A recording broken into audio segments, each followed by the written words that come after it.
Hellcella! Hellcella!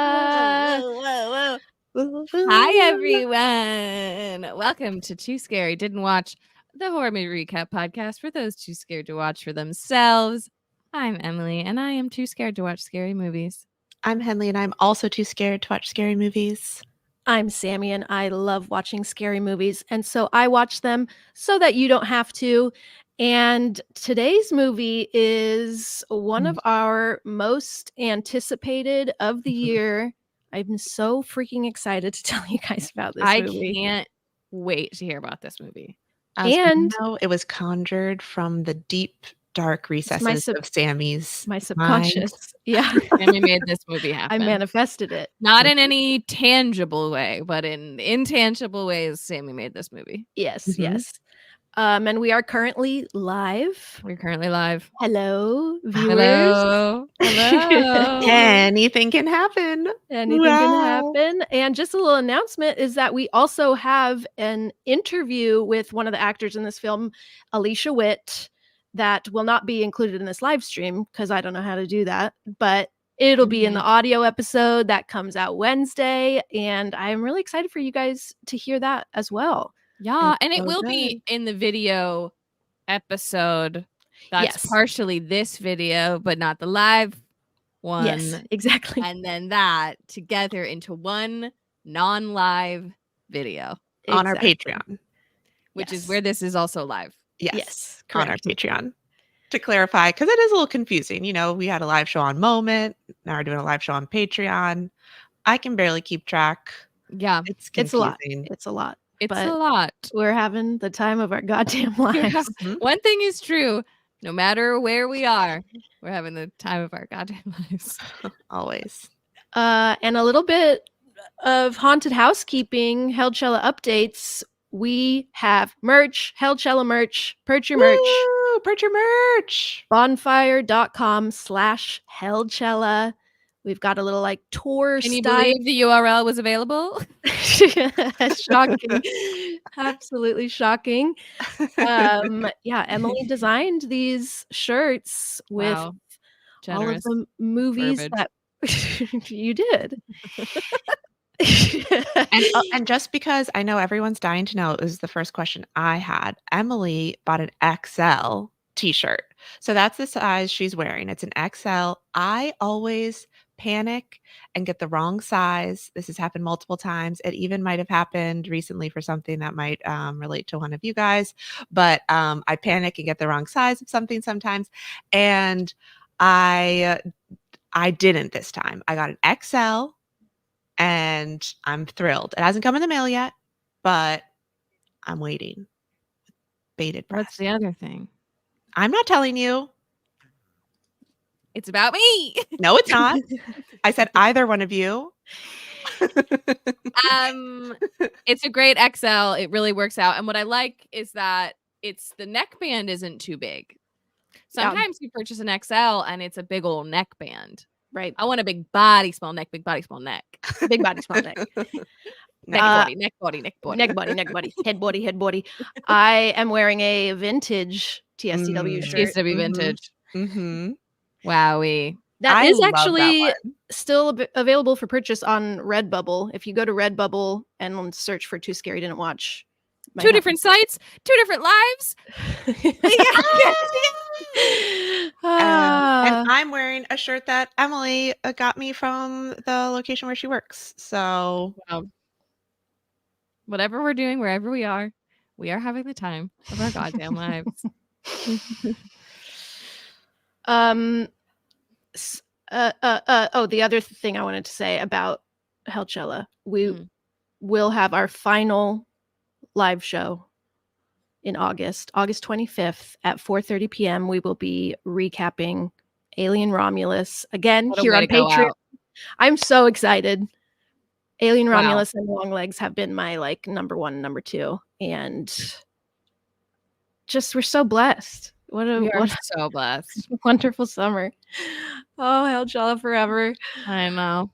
I know. And I think that's all the haunted housekeeping for today. I think you're right. Mm-hmm.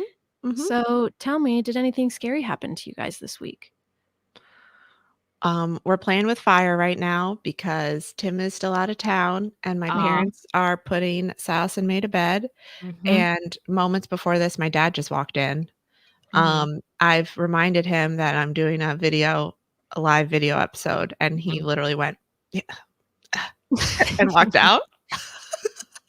We might get a cameo. So Love to see it. he could come back. He could come back. And the I'm not fact that sure. the door is just directly behind I you, know. it always scares me when someone walks through that door. It's an actual jump scare for me, No. and so to have it happen and have it be, like, not one of the people my brain is expecting to see walk through that door is also gonna really freak me out, so And it could be a while till you see it because there's also a good chance it I'll could be forget Silas. about it. Yeah, I'll forget about it. Yep. I'll really And get scared. Silas has transitioned into a bunk bed so he can escape his bed. Oh So boy. there's a possibility he could be bursting into this room. Top bunk or bottom Um, bunk? Bottom bunk, he's too little for the top bunk. Mhm. The He has bottom bunk is his like a little cave. It's a little spooky down there. Like, I I don't know don't why really people like prefer it. the top bunk. Oh, I was gonna say I like a bottom bunk. I like the top bunk because you're looking at the ceiling. The bottom bunk, you're looking at this creepy little bottom of the top bunk. Well, You don't know get what a I mean? creepy bunk bed. Well, I was, like, thinking we need to put something up above it so it's not Ooh, as, ooh. like, Make you it know what I like mean? a four-poster. Give him like a little curtain and a little curtain, Yeah. make like a Mhm. Yeah. fancy little king. Give him a little Oh, a little king bed. king. He should be a king. That's a good thing to tell a 3-year-old. "You're my king." It's right now it's fire truck themed, so it could be Okay, a kingdom for a king of the fire fireman. trucks, yeah. Mhm. Mhm. Um, anyway, so who knows? Who knows? So the scary thing is just anything could happen. It's live, baby. It's It's live. live. Yep. Yep. And this is just what it must feel like to be on SNL, you know? It This is just must it. feel the exact same way. Uh-huh. So Same, unpredictable, so much adrenaline. So yeah, same much workplace adrenaline. environment. Just, the amount of yeah, that's the amount of adrenaline coursing through my veins right now. It's really Whew. You powerful. can see I it, was you can I was see up it. till Really 3 powerful. AM last night preparing Right, as joke as after is the joke way. after joke after joke. Yeah, I feel like my work's really paying off. I've got Joel over here with cue cards. Yeah. Yeah, tell me everything to say. Um, yeah, anyway, so I don't know. That's the scary thing is that I it's that's hard to take care of children, and we all know that. Yeah. We Yeah. all know. We all Yeah. know. Who cares? Some of us know intimately, though, Who and others of us don't. cares? What about you guys? Well, other than I'm coming to you live post facial because I'm on a strict facial routine for the wedding, and She's in I it. She's in it, folks. wasn't gonna I was not gonna, and guess what? It's every 4 weeks, so live Alien Romulus here. I'm also gonna be coming to you post facial, That's so funny. and I'm not moving my appointment. Um, Other than that, also to just talk about fucking wedding stuff. Guys, I'll be so glad when it's over. I mean, I can't wait to do it. Yeah. But I can't wait till it's over. We started working on seating charts. Mhm. It's really hard. Mhm. I Mhm. was like, I don't think that'll be that hard. Everybody's friends. It's fine. Like everybody likes each other. No, it's like very, very hard. And I don't want to hurt anybody's feelings, but it's also like I every choice I make, I'm imagining the myriad of ways in which anyone's feelings could be hurt by it. And it's like I love everybody there. That's why they're coming to my wedding. Yeah. They It's know tough, that, yeah, right? because 'cause you're also having, like, a small wedding where it's like you want everyone to sit in, like, a big circular table, What I basically. really want is to everybody to sit in a big circle, and Joel and I are just in the center. Yeah, and everyone's silent except for when they're talking to you. I want it to be like the midsummer, You're dinner where it's you just guys like, are on like a lazy Susan situation in the yes, middle. that would be the least stressful way for it to work. So maybe I can Um, figure that out. well, let me remind you, I feel like I've told you this again recently, but it's still so funny to me. I put my mom in charge of the seating chart for our wedding. Thank God to my mom. God bless you. I love you so much. Somehow though, for my wedding, I was the person sitting directly across from me was Tim's friend's new girlfriend who they've since broken up, who I Sure. can't even remember her name. She was the person directly across from me for my wedding. Sure. And I remember thinking, I have so little time to speak to anyone, yet I'm spending Just the absolutely most time spinning like every speaking to second of her. that dinner. Okay, And so mom dropped the ball a little bit.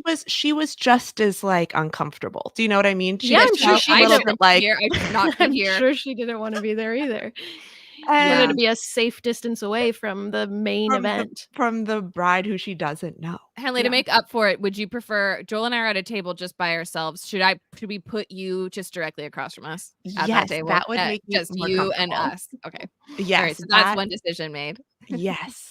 Yes. Your back is to everyone else in the room. You're just staring right at us. I would love that. Thank Be you. pretty funny. I'm not taking that as a joke. I'm assuming, and my feelings are gonna be really hurt if that's Well, not I've the done it case. again. I've done it again. Anyway, it's fine. It's gonna be great. It's just so I many know, I stupid little know. things to occupy your brain. The decisions stack up. It's one Yeah. decision after another. It's okay. It's It's gonna okay. be great. Yeah. No one's, gonna have their feelings hurt, by the way. No. No one's actually no, that's not gonna happen. It's not gonna happen. No. It's not gonna happen. It's gonna be a perfect day for everyone in every way. Mhm, I can't wait. mhm. I can't wait. I can't wait. Sammy, anything scary happened to you this week? Well, you guys know that I had the flu for like 2 weeks, became Mhm. laryngitis, became pink eye, pretty Mm-hmm. gross. tough. Pretty tough. And I was finally feeling healthy-ish. So truly, honestly, like not fully recovered, but like enough to be living my regular life. Yeah. When all of a sudden I started getting body aches Mhm, and a fever and was like, mhm. no, what the fuck is this? It was so I like could not accept what was happening. It was just the exact Yeah. same feeling of as the flu, and I was like, I just did this. This just happened. I did this isn't right. This isn't right. Oh. Took a COVID test and I got COVID. I can't fucking believe that. I just sucked. cannot believe that happened. I mean, I suppose if your immune system was maybe still not I 100%, but know. it's just like very mean. It was really mean. It felt Like really personal. mean that It that felt happened. personal. Felt And I personal. also just want to quickly assuage the listeners that in a few weeks you're going to hear an episode that was recorded Oh, that's true. while Sammy That's a had good point. COVID. Oh, She yeah. it's not COVID again. I mean, I guess I don't know what the future holds, so but I just at Fingers least that crossed. one, that time, that's what we're talking about. Great. I don't want everyone to freak out. So I was sick for like a month. I mean, in total. The COVID was actually not so bad. I felt bad for like a day and then was pretty much fine, but just like kept testing positive for COVID, which sucked. But in that time, another kind of scary thing that I did was I watched 30 hours of Love Island in like 3 days. Oh, good for you. The USA? Yeah, it's really good, Henley. I know I already told you, Can't but wait, I can't wait. I love it. I'll probably finish it tonight. I only have a couple episodes left. I think there's 35 or 36. Actually, I'm not sure, but There's it's not as so many many as season 1 of UK. It's not 52. Well, do they do like weekly roundup episodes? Yeah, and you skip those ones okay. after Sun. Okay. Or only watch those ones. Actually, I don't know if they're recaps or they're just like kind of checking in with the people that got eliminated type of thing. I've never watched them. I skip them. I'm like, I need the next episode right now. Yeah. I meant to tell you guys that I watched all of Presumed Innocent and all of Dark Matter, and let me tell you how. I watched it on 2 times speed, silent, mute on my phone. And that's the way the filmmakers intended. They you can tell they shot it to be sped up double speed and muted, completely muted. If you listen to it, you'd hear them talking really slow. So I got the Jedi captions on, of course. Of course. That's fast reading. It's because He's a fast reader. I just realized while I was feeding May, I was like, well, what am I doing? I could be getting my shows in. So My shows. I like Just balance it on my absolutely, knee. like, mainlining all the shows. And I'm Wow. gonna do that with Love Island. That's next. Great. I Yes. feel like Love Island, it can be watched that way. It I was meant wouldn't to be watched that way. recommend Presumed Innocent that way necessarily. No, I liked it at regular speed. Nonetheless, I that liked is hearing how I it. watched it. That is, and I would have And yeah, loved to hear it I liked too. hearing it. I would have loved to hear it. I would have loved that. I Loved didn't hearing get the that. show. I didn't get it. But Love Island will be good for this. I support that. Okay, great. Yeah, I mean, just the 2 times speed, I don't know why that really helped me. Hey, you I get it think done in like half the time. Well, I think it's because, like, I'm frustrated Time that is I money. can only watch, like, 15 minutes at a time, you know what I mean? And so now Yeah. I can watch half an hour at a time. Time Which money. is, yeah, Money like time. essentially an episode if it's a Mhm, half-hour show. Right. And if it's an hour show, it's half the show instead of a quarter. Exactly. mhm, mhm. So Oh here we are my breaking God. down time again. Oh, God. It's always requires some revisiting, you know, time is really confusing. Time. confusing. I And mean, it's will we also ever get to the bottom of it? I don't think It's so. all happening right now, actually. Oh, Crazy. and I would Right? love to talk about, Dark Matter, which is also about time, which I thought was, like, the Mm. most, like, boring show about, like, the craziest concept in Even the at double entire speed? world. Yeah, it was, like, so Damn. predictable and stupid. They really fucked that one Damn. up. Dark crazy. matter burn. I thought it was bad, BAD, but I watched the But whole maybe it's very thing. sound heavy, you know? That would've made it worse, I think. I enjoyed it Wow. being muted. I was happy it was Wow. muted. Okay. Oh. Eh, Yeah, well, I'm glad you made it through the whole thing. That's yeah. What's really what's happy for important you. is that you sped watched it silently in absolute It's In a darkness deep and pitch frustration. black. But I'm so excited about this week's movie. Yeah, you Oh my guys, gosh. let's talk about it. Longlegs. Oh my God. In theaters now. Written and directed by Osgood Perkins. We remember him from The Black Coat's Daughter, Mhm. Reminder. And Legally Blonde. Legally Blonde. And reminder that he's Anthony Perkins' son from of Psycho fame. Longlegs is starring Micah Monroe, Blair Underwood, Alicia Witt, and Nicolas Cage. And Wow. you guys, I mean, you know how much I love Nicolas Cage. Truly, Mhm. like every performance, Mm. I left this movie just almost emotional about how Nicolas Cage is just the greatest artist of our time. Like, Wow. like Yeah. he's such a fearless performer. I Ugh. just think it's so the things that he's been doing the last like I don't know 10 years or I mean his whole career, but he's just Mhm. always changing it up. He's just doing not slowing different stuff. down. He's not slowing down. I love the Yeah. choices he's been making lately, and I just feel so lucky to be a witness to it. Wow. And you know what's interesting is I feel has he been in anything like super mainstream recently? I feel like he's been in a lot of really good things that haven't necessarily been part of the like I think mainstream conversation. You know what I this mean? counts. He was in Spider-Man Into the Spider-Verse, Yeah. which was Oh. voice acting, but he was in it. Okay. Yeah. I was just like gonna say that's the other cool thing is that he's like working and doing really cool things, but he's not necessarily if you're not like tapped into Nicolas Cage, you wouldn't be on your radar necessarily in the same way. Yeah. Yeah. God, that's a scary thought. I know. No, I wanted to bring it up because I figured it would strike straight to the bone. I'm absolutely shudder to think. Yeah, she's been upset. She's disturbed by this. Yeah, what are your guys's feelings about Longlegs having not heard about it? Have you guys seen any of the marketing for So it? the I don't think marketing I have. the marketing I can tell has been really good because I've been seeing things everywhere, like Micah Monroe on like talk shows and like various pictures of her. And I have been every single time I see it, I swipe it away. I say, do not tell me.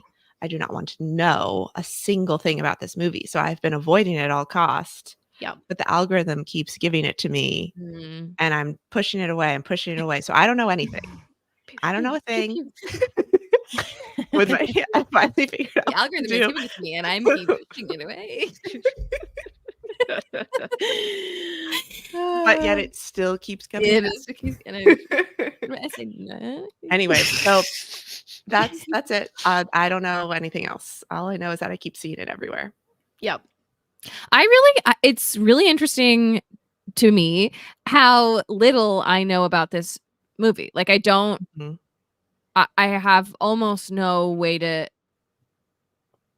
Anticipate what's about to happen. I've got no idea. The one little interview I maybe read or saw a snippet of was Mike Monroe saying she did not interact at all with Nick Cage on set until they were literally shooting their scene together, Yep. which I'm very intrigued by. I'm thinking, what does that mean? I But think it just did couldn't tell you. what all horror movie marketers need to do, which is like, don't tell us what happens in the fucking movie. Show us less. Mhm. Show us Don't less of it. tell us the whole movie. It's so frustrating. Just stop doing that. Stop doing that. Yeah. And I will say, the other thing that I'm intrigued by is it does seem like this movie is not About what people spiders. expected. I think it's not about spiders. And I think it's not what people expected. And I think that I'm interested in hearing mixed. I haven't gotten anything concrete from anyone I know who's seen it, but the feedback seems mixed. Yes. And that is always intriguing to me. That there's a movie out there that some people could really love and some people are like, I hate it. Like I just like, what's it doing? Yeah. It not being about spiders did remind me. I have a friend who went to see it and asked for one ticket to Daddy Longlegs on accident. Truly, I thought it was Daddy Longlegs. I like really thought it was going to be about spiders, but everything was hinting at no spiders involved. No spiders involved. No. Yeah. Not a single spider. That's really funny. I'm also, it's rare to go to a movie ticket counter and ask for a ticket to a movie. And that must be what they were thinking. You could do this. I know you don't have to usually do this, but you Daddy can Longlegs. what movie you're seeing. You're seeing Longlegs, Daddy Longlegs. Oh, it's really funny. Okay, Longlegs has a 86% on Rotten Tomatoes, a 77 on Metacritic, and a 7.2 on IMDb. Okay. Just pretty high numbers. The budget couldn't get a clear number, but under 10 million seems to be confirmed. Okay. So, whatever that means. And so far it's made 65.7 million. Wow. Right. That makes this the highest grossing independent horror movie of all time. Holy shit. Domestically, it dethroned Talk to Me. Oh, okay. Talk to Me still made more money globally, but Longlegs beat it in domestic. And it also is the highest grossing neon film of all time. That's the production company. Whoa. Dethroning Parasite. So wow. Holy shit. Setting a lot of records. And I think, the marketing had a lot to do with it because I haven't seen a marketing campaign quite like it ever, I guess. And so I feel like it just like created a lot of intrigue, which is what should be happening instead of being like, hey, here's what is going to happen in this movie. You want to go see a movie that's about exactly this and this happened in it? Do you want to go see it? Right. It it made it like very mysterious, and they did a marketing thing where they put numbers up on billboards that you could call, and I was too scared to call it. I was like, I don't want to hear whatever that's at. It said you can call the man downstairs. That was what the number was too. And I was like, no, I'm not going to be calling the man downstairs. Yeah. Oh, scary. No, thanks. So yeah, it seemed, everything I saw leading up to it seemed like genuinely very scary. I was very scared to see this movie. I think a lot of people felt disappointed that it's not as scary as they were led to believe, which I kind of agree with. I don't think it was not as scary as I expected, but it is like so unsettling. It's like more about the like tone and vibe of it than. And I feel like this happened with the Babadook as well. Like people were like, it's not even scary, when it's like, I don't know. There's certain horror fans that just like have an idea of exactly what They wanted it to be, and then it's something different. And so I don't know. I too have heard like mixed reactions. Some people really vibing with it, and some people being like, what the fuck was that? I'm more of the former. I had a great time. And yeah, I'm very excited to tell you guys yours about is it. the only opinion I care about. Great.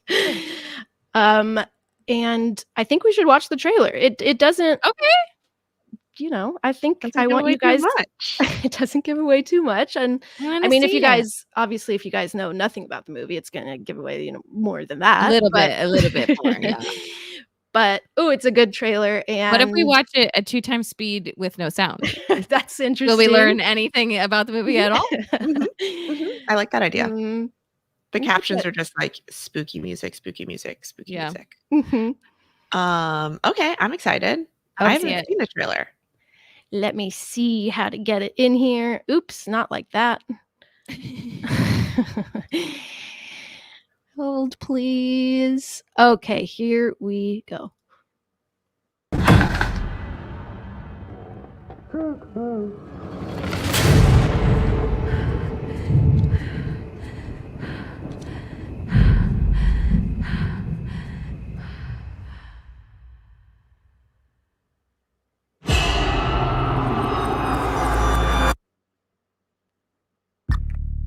Is it scary being a lady FBI agent?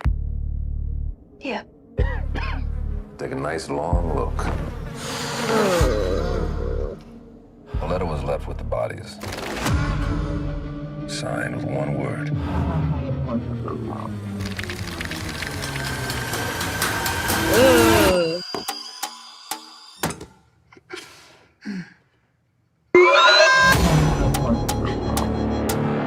I saw a beast rise up out of the sea with 7 heads and 10 horns.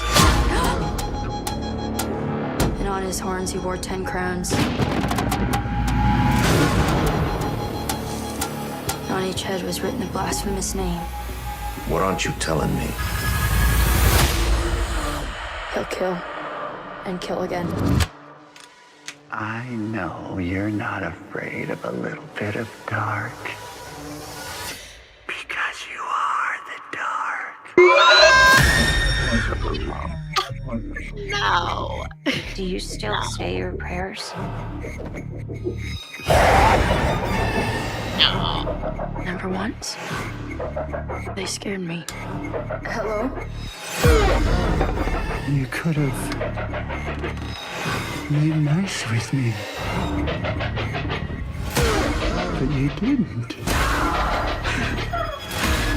And that has led to all of this.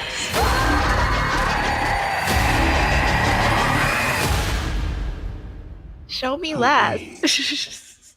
Waiting.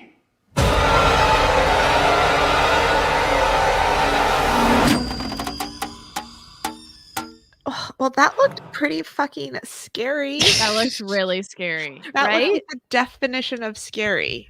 It's I'm unwell. I'm unwell. yeah. Is it scary? It's like a different kind of scary than I think maybe the trailer leads you to believe. It's more like it like starts off very Silence of the Lambs-y, and so you're just like I was like scared just thinking about how serial killers are real. Yeah, that's very scary. And so kind of there's elements like that rattle me. But there's not as much like there's I don't think there's really any jump scares. And it's like kind of hypnotizing in a way. Like the vibe of it is like very The vibe itself is scary to me of Yeah. like dark, cold Yep. interiors in an unnamed small rural town is Yeah. very scary. Yeah. That is just in and of itself scary. Yep. With, these religious overtones and clearly, unhappy people. So, Yeah. I loved hearing what Nick Cage was doing with his Some voice. choices, right? Yeah, Just I like, did really love that. how does he keep finding new things to do? Like, I would have thought we would have heard all of his voices by now, but nope. Mm, wow. This felt like Wow. a new Nicolas Cage performance. Yeah. wow. Pretty Wow. Incredible. He's such a gift. Okay, should we get into this recap? Yes. Let's do it. Okay, we begin with a quote from T-Rex. It says, "Well, you're slim and you're weak. You've got the teeth of the Hydra upon you. You're dirty sweet and you're my girl." Probably some T-Rex playing. Great band. I haven't listened to T-Rex in a long time. As someone who doesn't like music, I like T-Rex, so I didn't want that to be tainted by this movie. And it is a little bit, so sorry. We see a young girl in a house, rural. It's winter. There's a lot of snow. It's very white. The house is white. It's the house in our background here in the live stream. Mm-hmm. And a car pulls up in the driveway. This little girl notices the car pulling up. She goes and puts a jacket on to go outside to see who it is. There's no one in the driver's seat, but there's someone in the passenger seat that just has a black cloak over their head, but it's like in the distance and you can't really see, and she's kind of squinting like, what is that? And then we hear cuckoo. What? And she turns and sees a man kind of walk behind the house out of view. Oh, and God. She turns to follow him. And she goes around back of the house and is looking around and can't see him. And then he just appears. It's like a jump scare. I don't know. He just... You said there weren't any. There's not like... I don't know. There are different kinds of jump scares. There are moments that I was startled. Okay. But A they're not startle the kind, scare. they're not the kind that are like leading up to it with like something's gonna happen, something's gonna happen. Yeah. So we see a shot of Nicolas Cage, but only his torso, really. It's framed close up enough that you don't see his head. And he says, "There she is. Oh, no. The almost birthday girl. Ew. Oh, but it seems I wore my long legs today." Ew, what the fuck does that mean? And then he says, "What happens if I," and like leans as if he's gonna lean into frame, and it has that loud noise that I think is in the trailer. And like, yes, and you don't really see him yet, and it cuts to titles and we get our credits, and they're intercut with very quick flashes of crime scenes and satanic looking images. Wow. And T-Rex is probably playing again. Mm-hmm. And then we get a title that says Part 1, His Letters. And we come in an FBI office where all of the FBI agents are like getting prepped about something that they're all about to do. And we're in Oregon, by the way. I don't know if it says that, but that is where we are. And it's 1995. And we see Micah Monroe is Lee Harker. She's an FBI agent. She's one of the only women in the room. And she immediately looks... Her performance in this is so interesting. I hadn't seen her do this kind of thing before. She looks afraid and also just dissociated, but also like she's listening really hard. It's like a very interesting mindset that she's in. It's like clear that she's not friends with anybody. And the whatever guy in charge is saying, we are gonna be going door to door, showing a photo. Have you seen this man? We're looking for a, someone that is wanted. It's not Longlegs yet. This is a different case. Okay. And they get paired up to go in teams of 2 to, go around this neighborhood, going door to door, looking for someone. Lee gets paired up with this guy who kind of is a little condescending to her. And he was like, I can go door to door if you want to just like wait in the car. And she does wait in the car at first, but then while he's like walking around, she gets up and very slowly is just looking at all the houses around. And she sees one of the houses and her expression changes so that it seems like she's feeling some sort of instinct that this might be the house that they're looking for. And that thing happens where her like hearing goes out. We see her partner coming up behind her talking to her, and she like can't hear him. And then she comes back to, and he says, are you okay? What's going on? And she says, it's that house. He's like, what do you mean it's that house? And she's like, he's in there. We should call for backup. And he's like, what? We're not going to call for backup based on nothing. And she looks very scared, like she's certain that whoever they're looking for is in this house. And he's like, it's okay. Like, I'll go up, I'll check it out. And then, we'll see.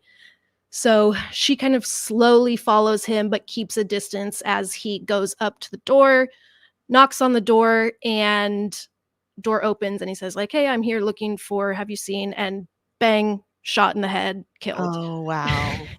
He knows. It's wild. It felt like, I loved this. It felt like being dropped into like the third act of Silence of the Lambs, where it's like the climactic moment of like hunting the serial killer, and just like a very fun way to start the movie. But so she pulls her gun, obviously, and calls for backup and goes in and secures the perimeter. The place is like pretty much empty with just plastic sheeting everywhere. So if we didn't know from him murdering the FBI agent that this is the guy, I feel like we can tell by his decor. And she locates him upstairs, and he already has his hands up. He's just sitting on the edge of a bed. And she says, like, don't move. And he says, I won't. And Ew.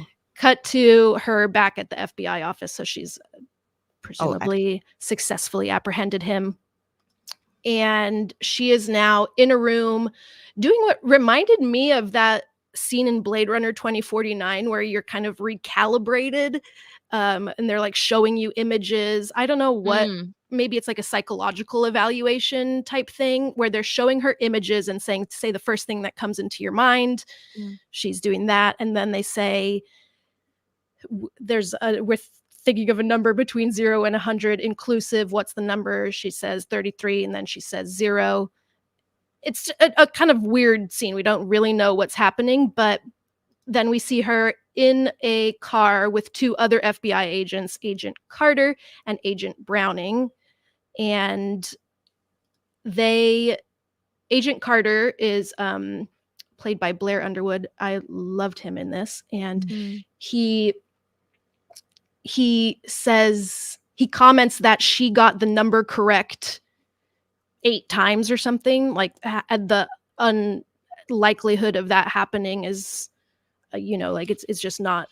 Like she was guessing a number that someone else was thinking of or something. Yeah, and she said, I also missed it 8 times. And he says, half psychic is better than not psychic at all. So that's kind of agreed upon. People kind of know she's a little psychic.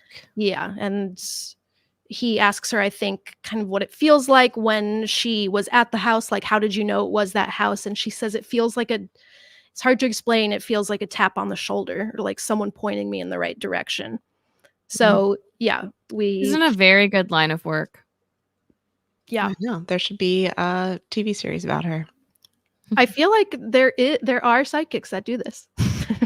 Oh, is that what the TV show is? They're like Medium? I'm pretty sure they're like 100. I Yeah. think there's like a million TV shows that do it. Yeah. But are there real psychics who solve murders? Well, that's why when you go see a psychic, isn't part of you like, why are you doing this? Like, shouldn't you be solving murders? Like, doing something like Okay, so here's a question. If you're so good at this, no, but like seriously though, like why aren't you like curing cancer or something? Like, if could you can- cure cancer psychically? I don't know. I don't know what they're capable of. Just seems like it could be saying. You put go to- to see a psychic and you just are like, So mad. how do you sleep at night?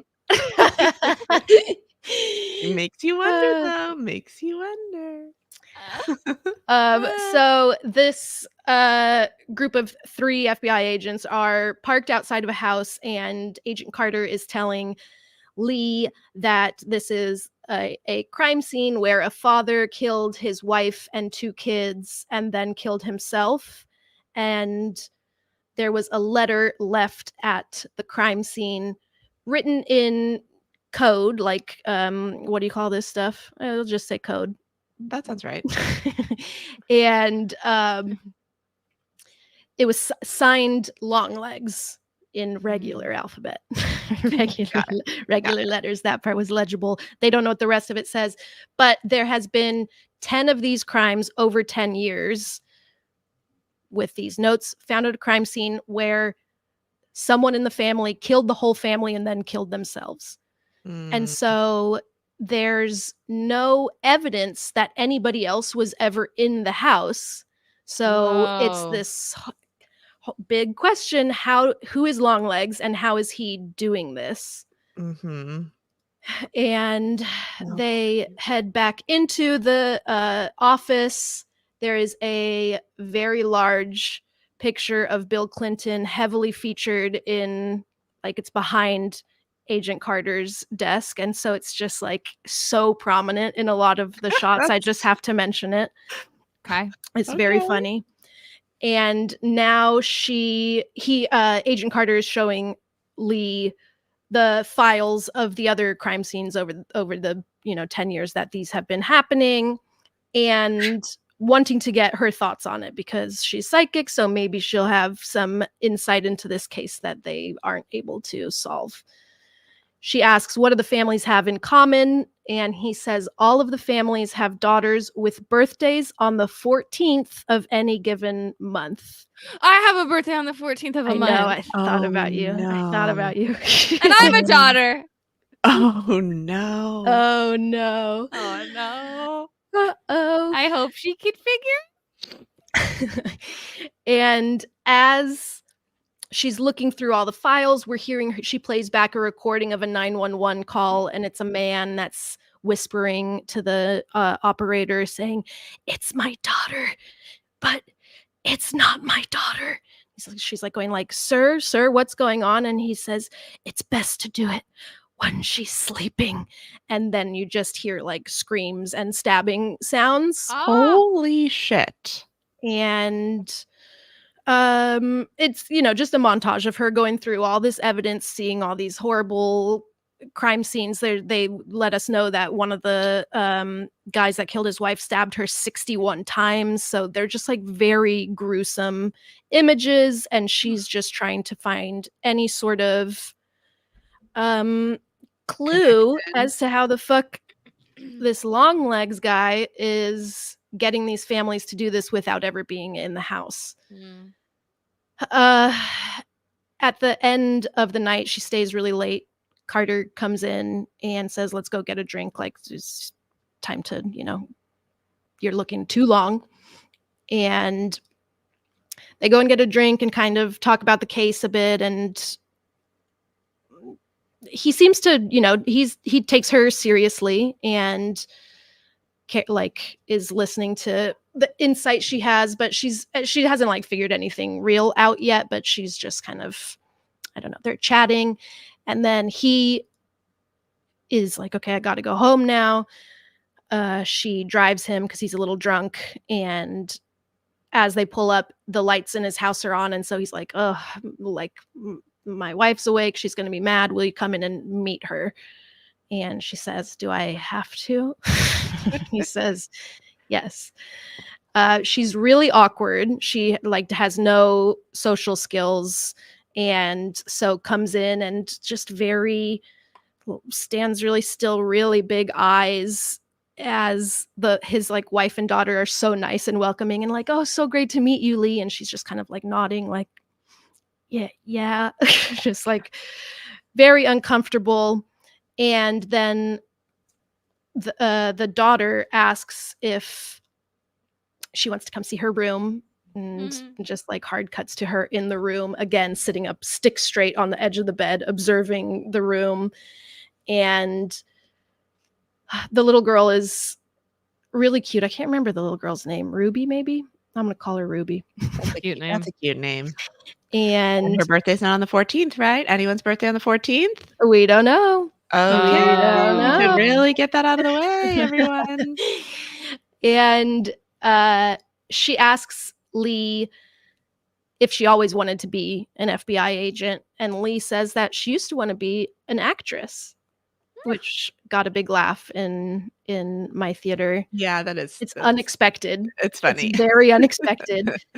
And she asks her, "Is it scary being a lady FBI agent?" Which I think is such a good line. And Micah Monroe has such a good yes in response.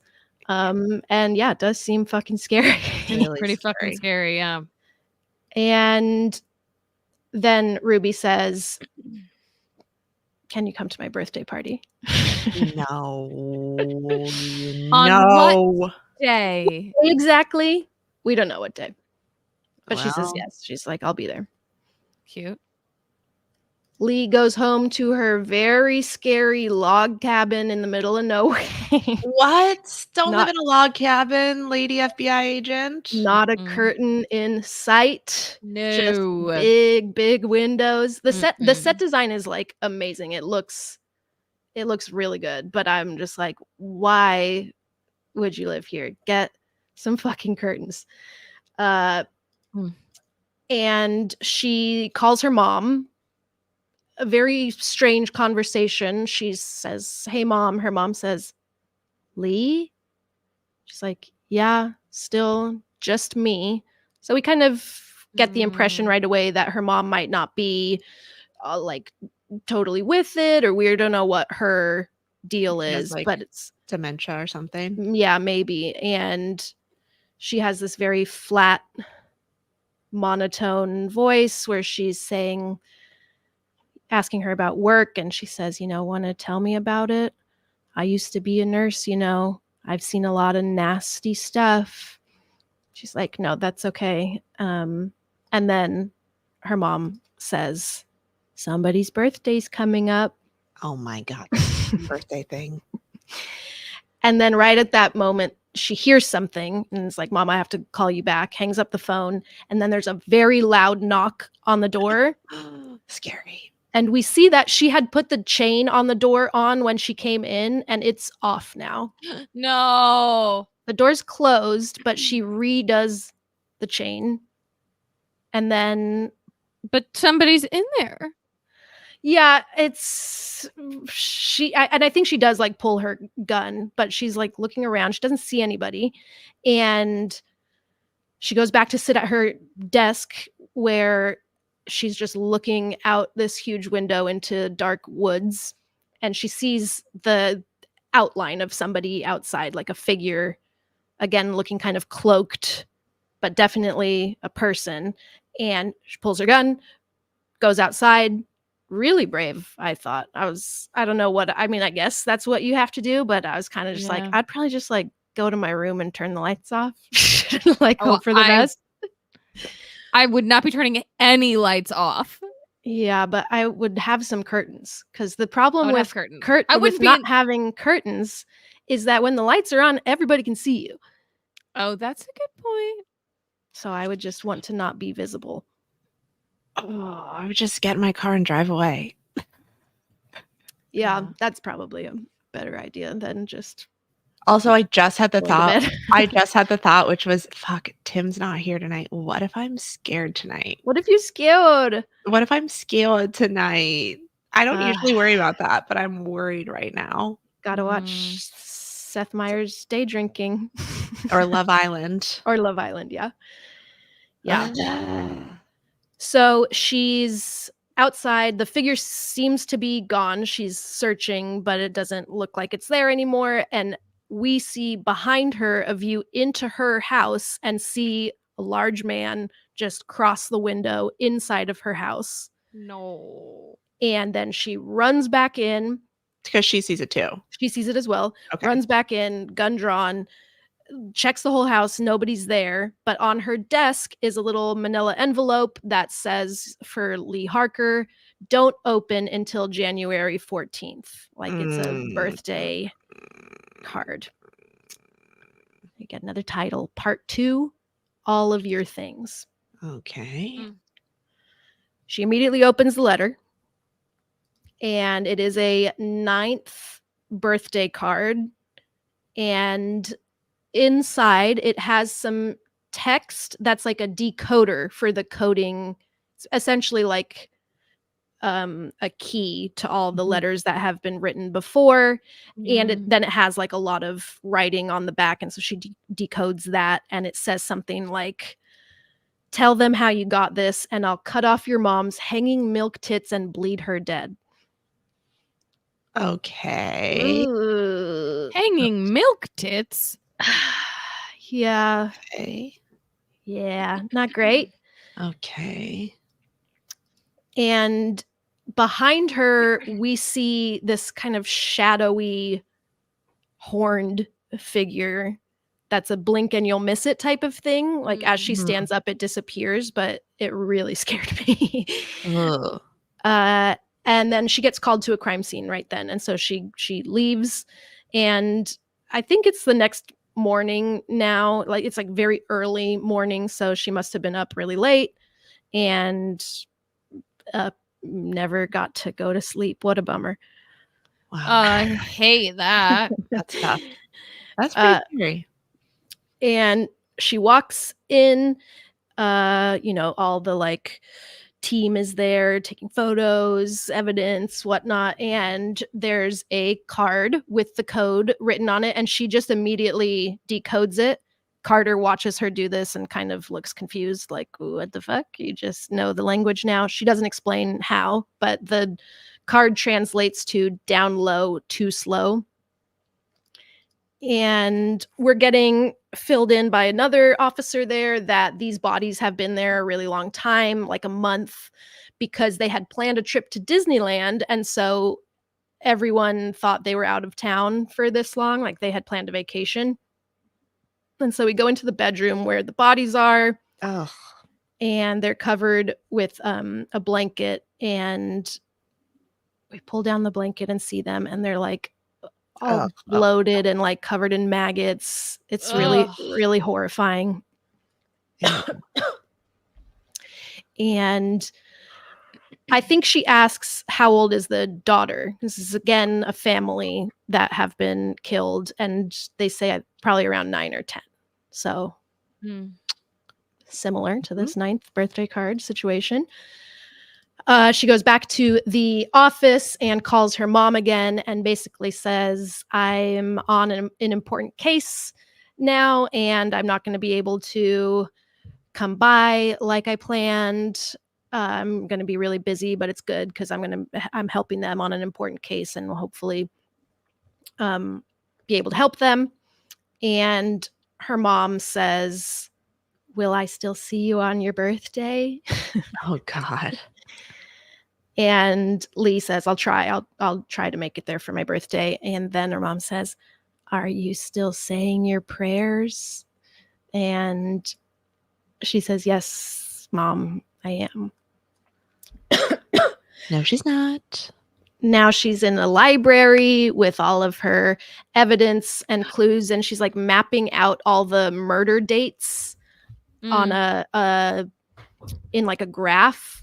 And the dates, because not only one of the victims were actually killed on the 14th. It's just that they all have a birthday on the 14th, but they're killed within a week of the 14th in either direction. And so as she's mapping out the days that people are killed, it makes the shape of a triangle. And she pulls out this book, The 9 Circles of Hell, and this has this symbol of satanic symbol, this triangle.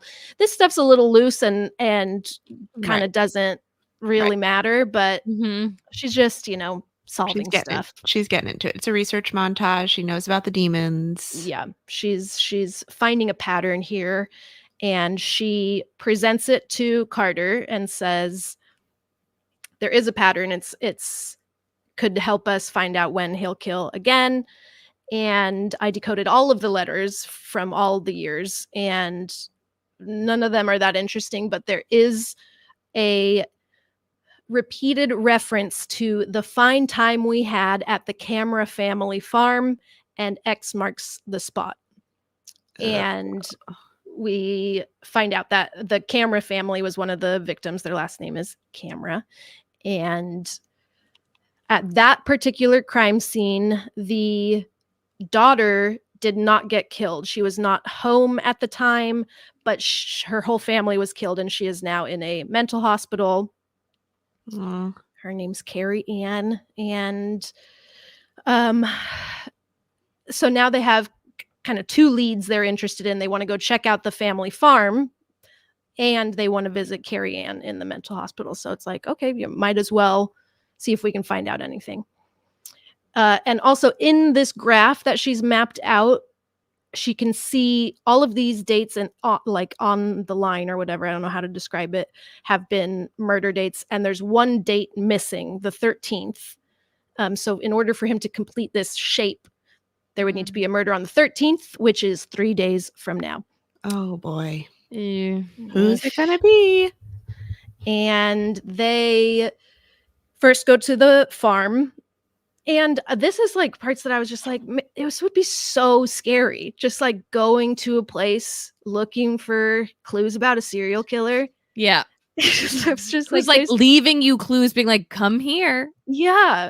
And they do have their, guns, but I'm like, you could be walking into a trap, and they seem like not even that stressed. And I was like, there's just no way in hell I would ever do this. It'd be like, no, I'm not going to that farm. Yeah, it's like, I can't. They're like, you're fired. You can Okay, great. exactly. I didn't like doing this job. This job is really scary. So they go in.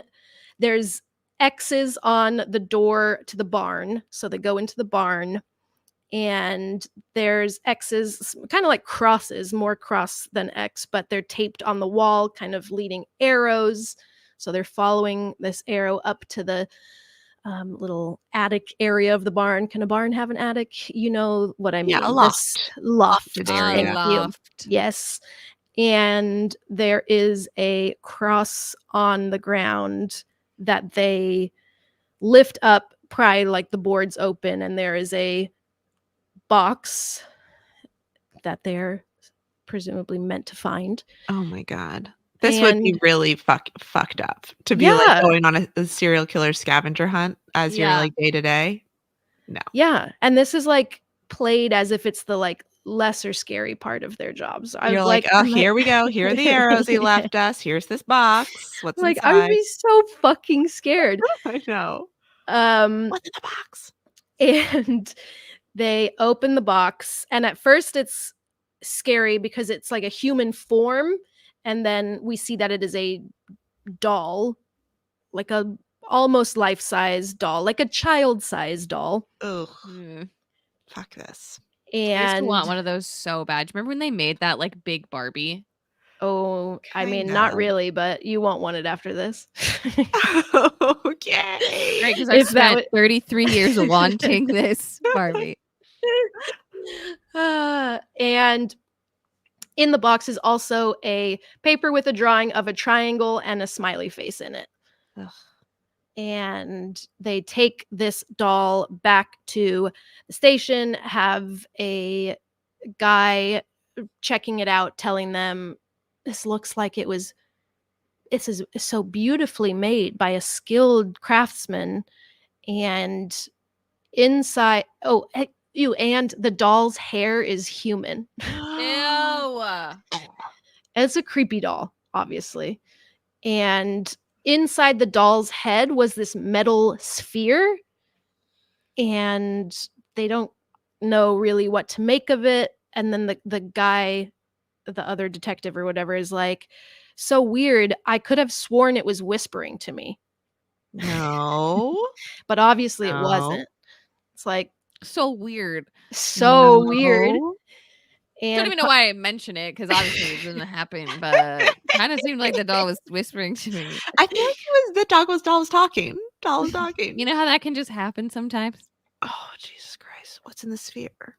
Carter wants to open the sphere, and the guy tells him we could open it, but there's nothing in it. Like I can tell you right now, there's nothing in the sphere. So we don't know. Open it. Just open it anyway. No. Okay, fine. No, we're not opening it. But it's clear that Lee is having this. She's affected by this sphere somehow. It seems like it's casting a little spell over her. And there's a few flashes of, again, kind of demonic, scary imagery, snakes. It's all in like black and red photographs that I think is like flashes that are going in her mind. And then it cuts to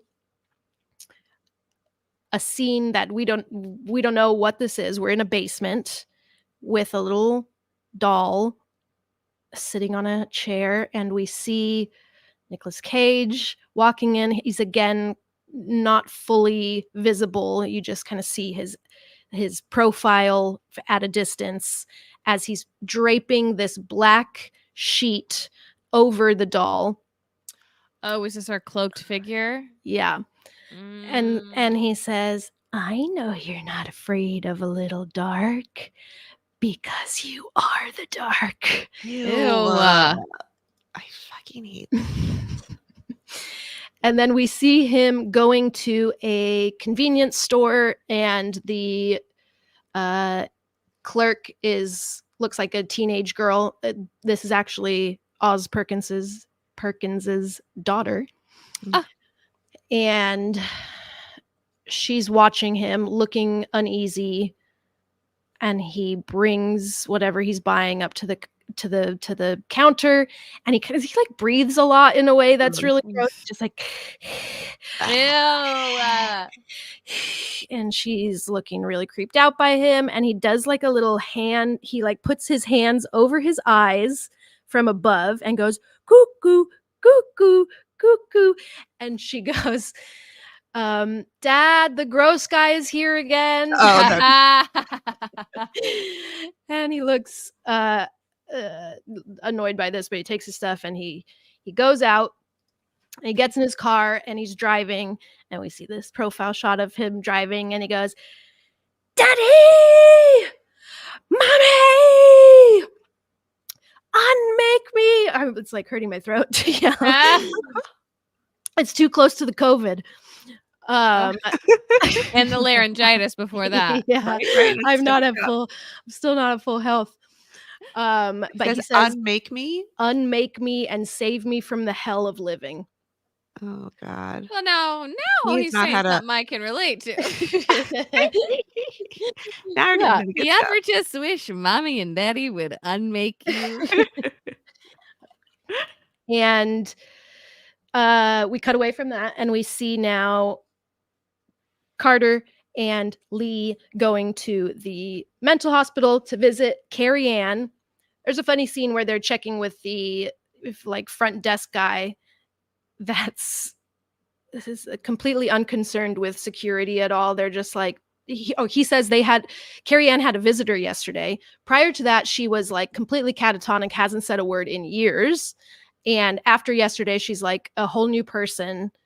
She's talking and just seems like her old normal self. And they ask who visited her. And he's like, oh, I don't know. I wasn't here. But it should say in the log.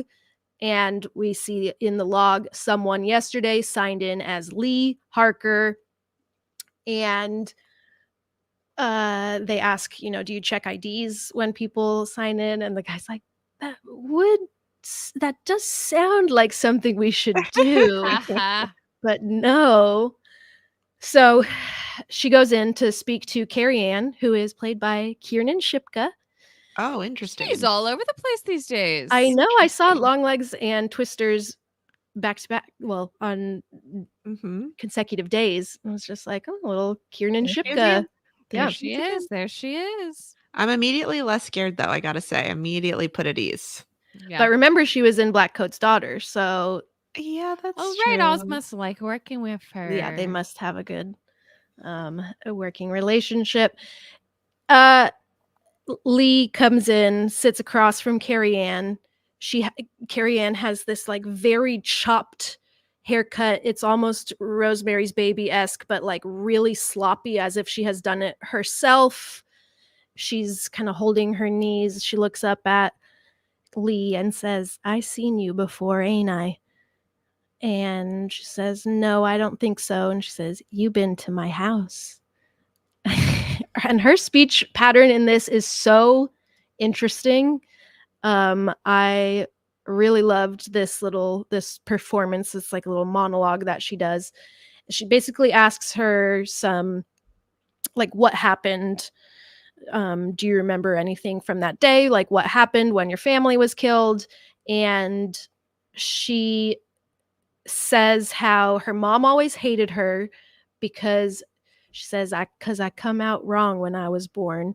And we're seeing visuals of her mom with a C-section scar and her mom sitting in a chair in her room, dragging a knife over her belly.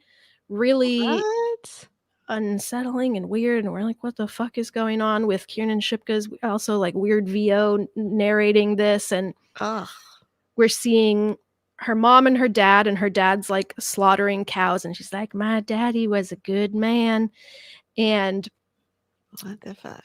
then we see a doll that looks like young Kiernan Shipka in the house with this family. And we see the mom, what looks like practice stabbing the doll, as if she's like practicing to stab her daughter. And we don't know what to make of it. And then she describes how her dad killed her mom with an axe. And yeah, I can't really remember, but something we're getting a lot of shots of this doll looking like evil and Mhm. making them do stuff seemingly. Mhm. And Mm.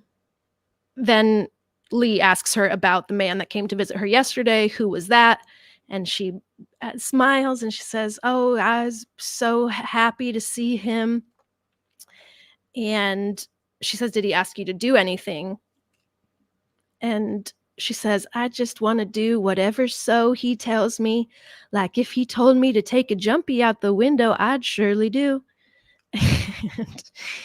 And Lee is so like creeped out by this. You can just like see her. I mean, obviously anybody would be. Yeah. Yeah. And she says, if he told me to kill you, I'd surely do. Just happy as peaches to watch your heart go pop, pop. Oh my god. Like, oh my god. And Lee is still, God bless her, like going ahead with questioning and saying like, do you remember ever having a doll around the house?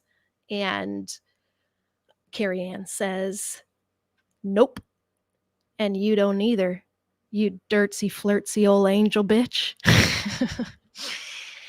And Lee ends the interview at this point. It's very, we just want to get out of here. Yeah. Yeah, it's not feeling time good. to call it. Mm-mm. Mm-mm. And then we cut to Longlegs' apartment. We get our first look at him. Still not super close up, but he's sitting in his bed. He's in this basement where we saw him building the doll earlier. And he's got T-Rex posters on the wall. He's a big fan of T-Rex. Okay. Okay. And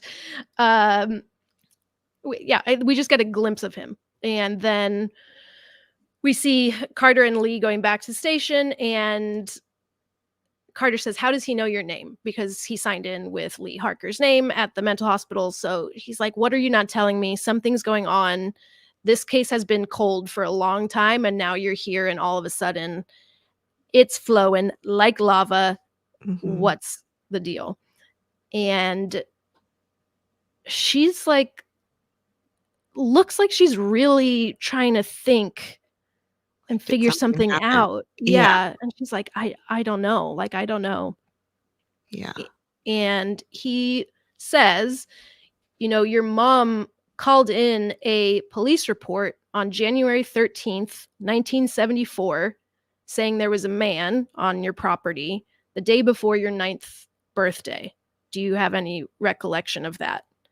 Lee does not remember it. Whoa. She's connected somehow. And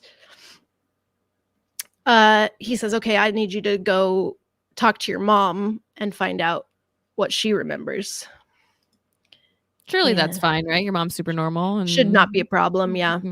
You've a good, nice relationship with her. And yeah, no issues Do we here. think this is what the first thing we saw in the first? Yeah. Yeah. Okay. And so we go to her mom's house, which, yes, is the white house that we saw in the earlier, or in the opening scene. Inside, we can see that her mom is a hoarder. There's stuff everywhere, floor to ceiling. This place is packed with shit. Again, the set design in this movie is really, really good.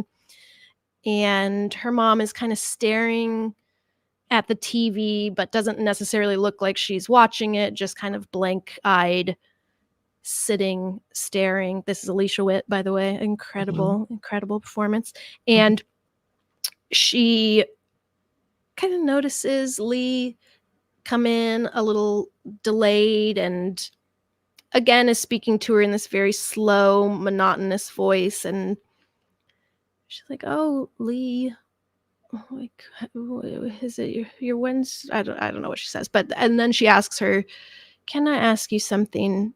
And you answer me honestly." And she says, "Yeah, okay." And she says, "Do you still say your prayers?" Oh God, I knew it was Ew. coming again. And Lee answers truthfully and says, "Never once. I've never said them. They scared me." And her mom laughs and laughs and laughs and laughs and laughs and laughs. And she kind of smiles too, and she's like, what's so funny? And she's like, "No, you're right. Like, prayers don't do shit. Nothing does anything. Like, it's fine. You don't need to pray." So that's a little weird. Okay.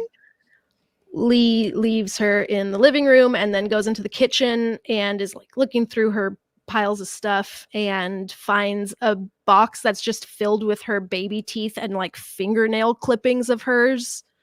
Really gross. And did you keep your baby teeth? I did for a little while, I think. I kept my baby teeth for a little while. I did have like a little box with teeth in it. And I think at one point I was just like, no, I don't need this.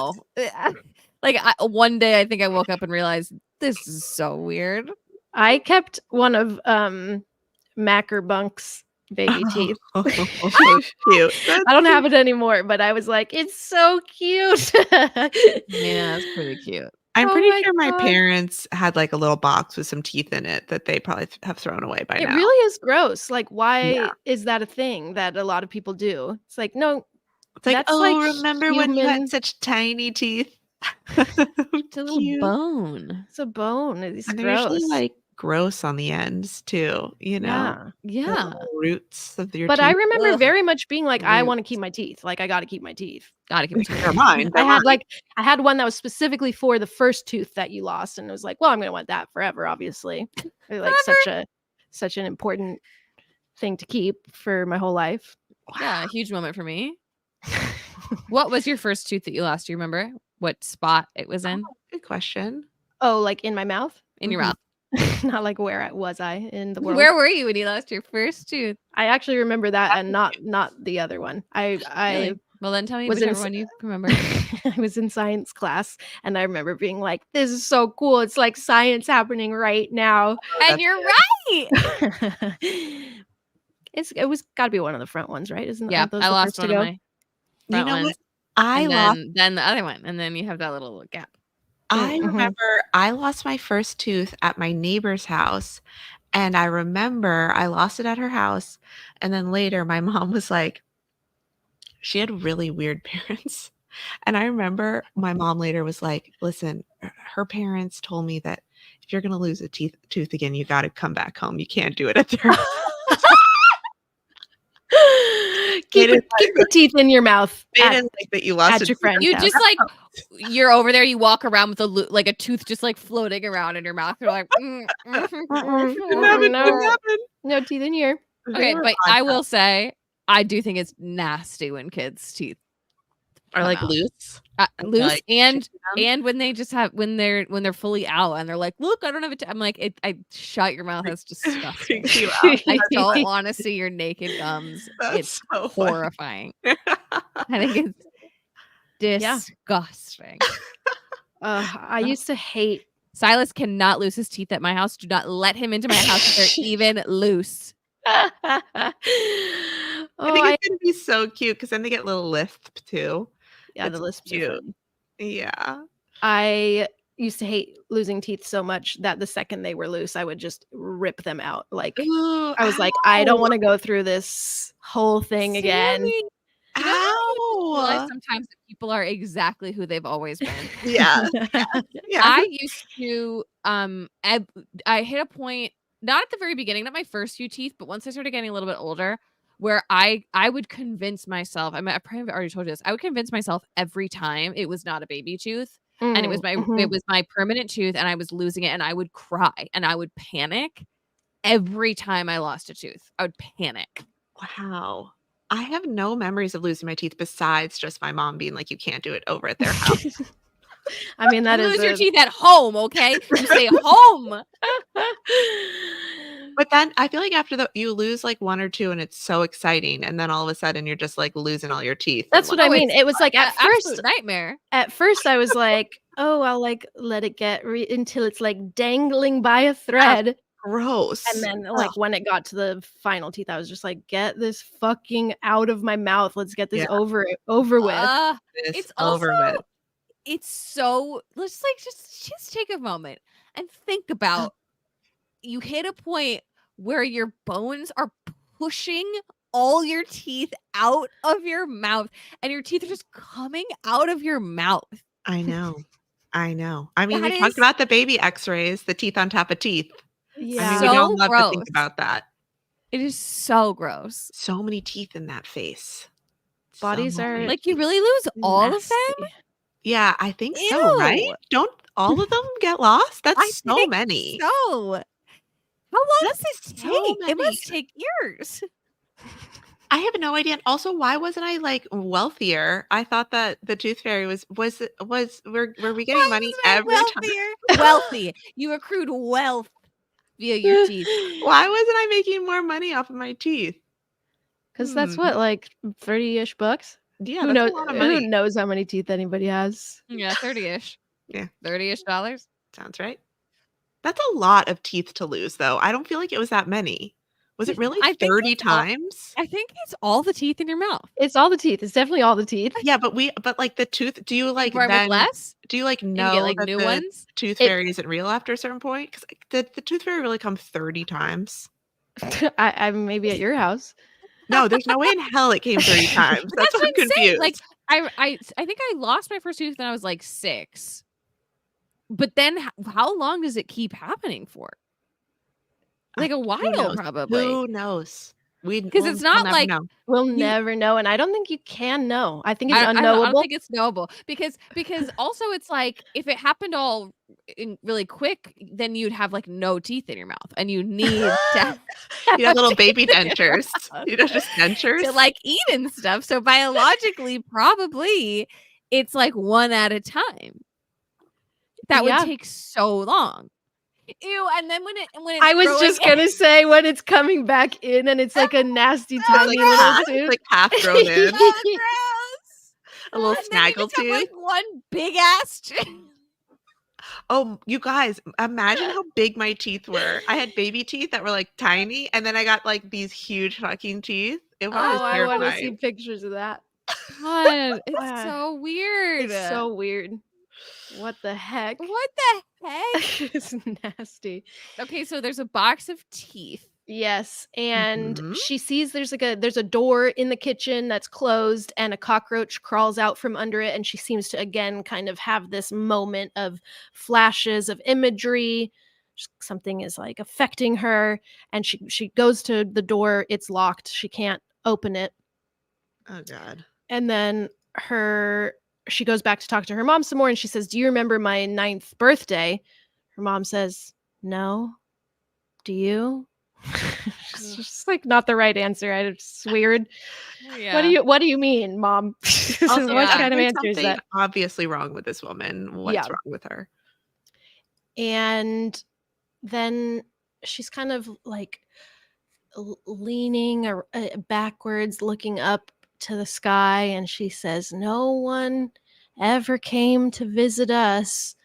No family, no strangers, no big bad wolf." And I can't remember why, but Lee says like, I'm not a child.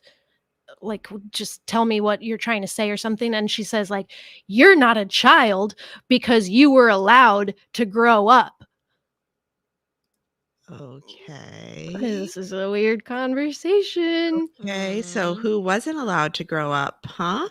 And she then says like, "I may have forgotten a lot of things, but I never threw anything away. All of your things, they're all in your room."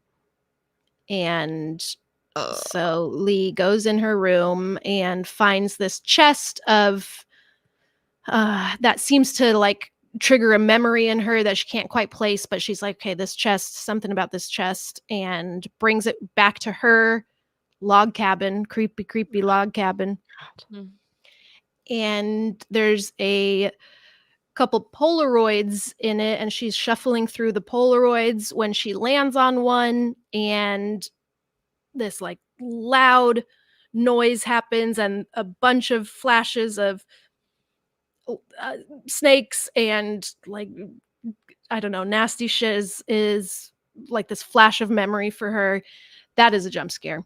Mm. And she remembers taking this photo of Longlegs that day, that it's because it is her in the opening scene when she went out to speak to him. She has a Polaroid camera around her neck, and so she's like remembering taking this photo and remembering her mom coming out and saying, you know, "Who are you and why are you talking to my daughter?" And this is where we get our first like really good look at Nicolas Cage, and he's wearing like very heavy prosthetics. He's wearing all white.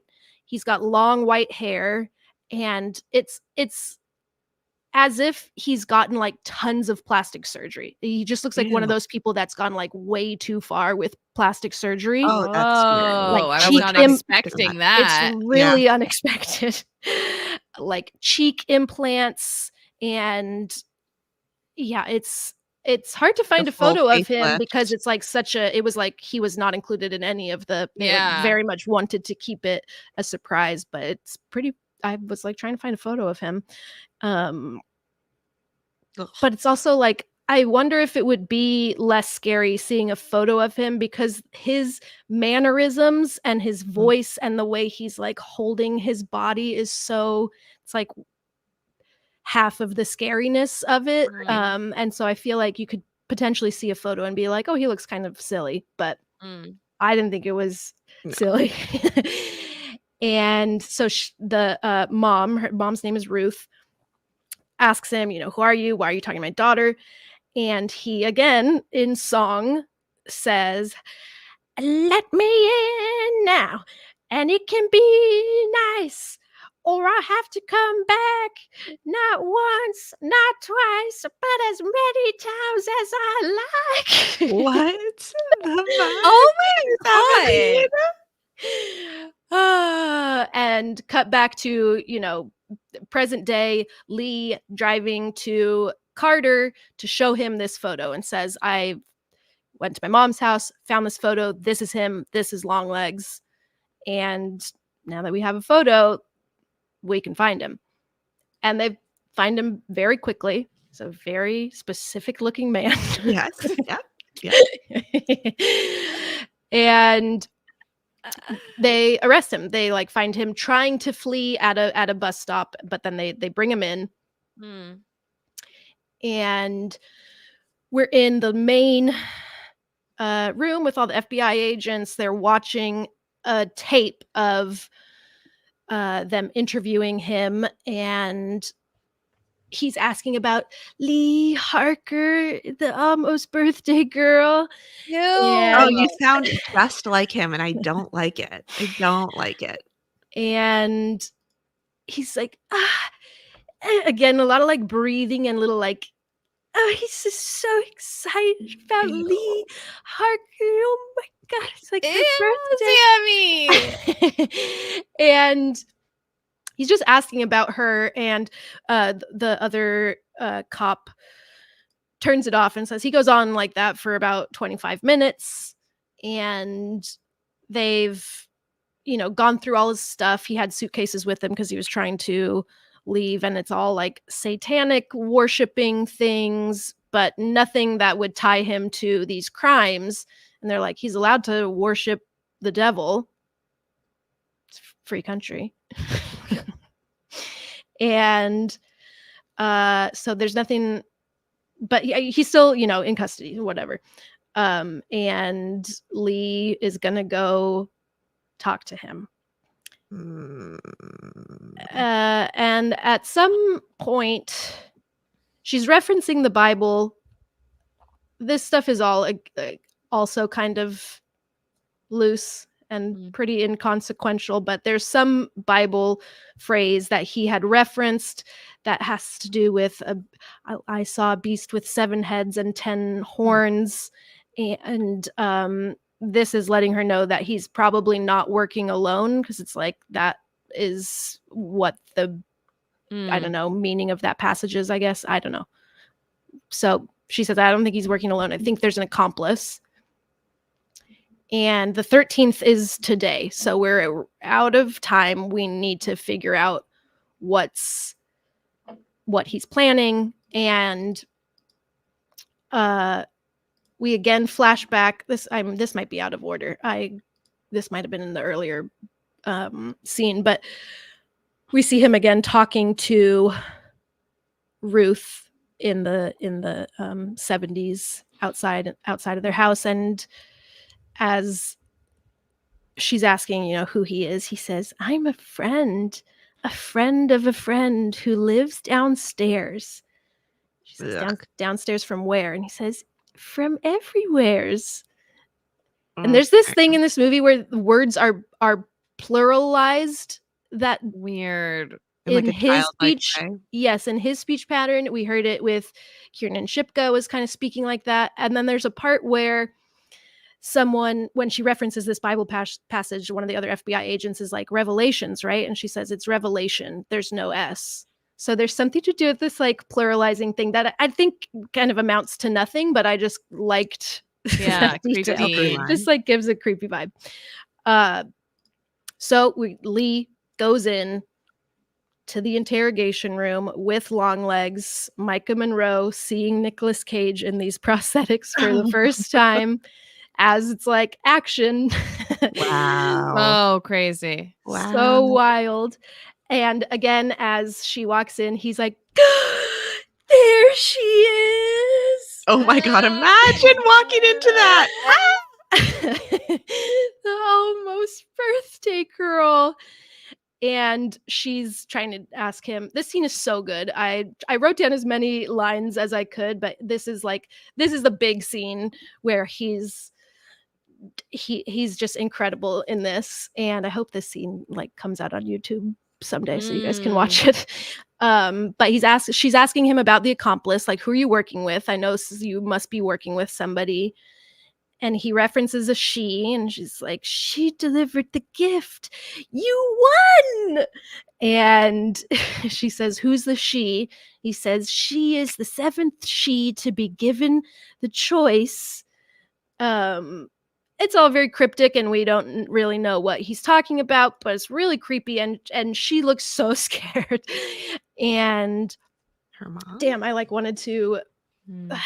write this down because then he like gets a deeper voice and he's like, she was the one given the choice between crimson and clover. She chose to bow down, bow all the way down, Oh. and get down to the work, the dirty, dirty work that gets dirty as it cleans like a mop. Just like a really like, ooh, it's Wow. and he talks about her house. She asks about Carrie Ann and he says like her house was so white, so pure, but your house, Lee Harker, was the whitest white. And we're just not getting like any useful information from him. It's just so scary. And she's like, well, she's like trying to seem like she's not like Unbothered, yeah. rattled to her fucking core as if this isn't the scariest thing that's ever happened. And she's like, well, you're going to be in here for a long time and you're not going to be able to hurt anybody anymore.